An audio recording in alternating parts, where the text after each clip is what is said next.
5 বছর তুমি খাও, 5 বছর আমি খাবো। তুমি চাঁদা করবা, 5 বছর আমি চাঁদা করবো।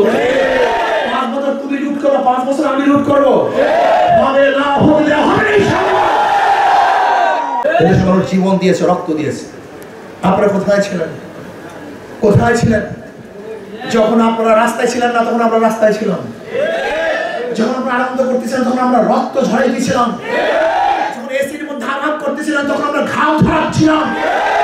যখন আমরা আনন্দ উল্লাসের মধ্যে ছিলাম, তখন আমরা বুলেটের সামনে বুট পেতে দিয়েছিলাম। আমরা সেই খুশি স্মরণ করে দিতে চাই।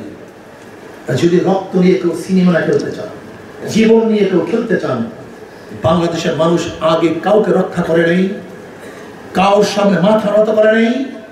আজকে বলতেছি স্পষ্টভাবে, যদি জনগণের জীবন নিয়ে, তাদের আশা এবং আকাঙ্ক্ষা নিয়ে, তাদের আবেগকে নিয়ে সিনেমা খেলতে চান, তাহলে আবার এক আন্দোলন হবে, সংগ্রাম হবে। সেই আন্দোলন সংগ্রামের মধ্যে সমস্ত অন্যায় ভেসে যাবে ইনশাআল্লাহ। আজকে দেখেছেন একটা দল, তারা কি করছে? তারা আবার আওয়ামী লীগের ব্যাপারে এন তেন অমুক তমুক কত এনিয়ে বিনিয়ে কত কথা বলতে চায়। স্পষ্ট করুন কথাবার্তা। ইসলামকে প্রতিপক্ষ বানাতে চান না কেন? আওয়ামী লীগকে প্রতিপক্ষ বানাতে চান, ইসলামকে প্রতিপক্ষ বানাতে চান না কেন? সিন্ডিকেট, 5 বছর তুমি খাও, 5 বছর আমি খাবো। তুমি চাঁদা করবা, 5 বছর আমি চাঁদা করবো। 5 বছর তুমি লুট করো, 5 বছর আমি লুট করবো। হবে না, হবে ইনশাআল্লাহ। হবে না।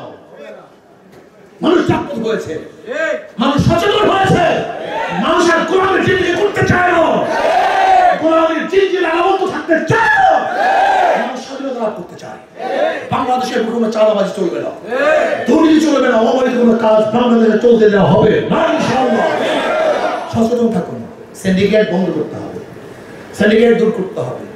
মানুষের অন্ধ নয় যে মার্কা দিবে না, চক্ষু বুঝে সেই মার্কায় ভোট দিবে, সেদিন শেষ হয়ে গেছে। চক্ষু বুঝে মার্কায় ভোট দেওয়ার দিন শেষ। মানুষের চক্ষু মুচিত হয়েছে, মানুষকে আলো চাষটা করে ফেলছে, মানুষ সব কিছু দেখতে পারতেছে।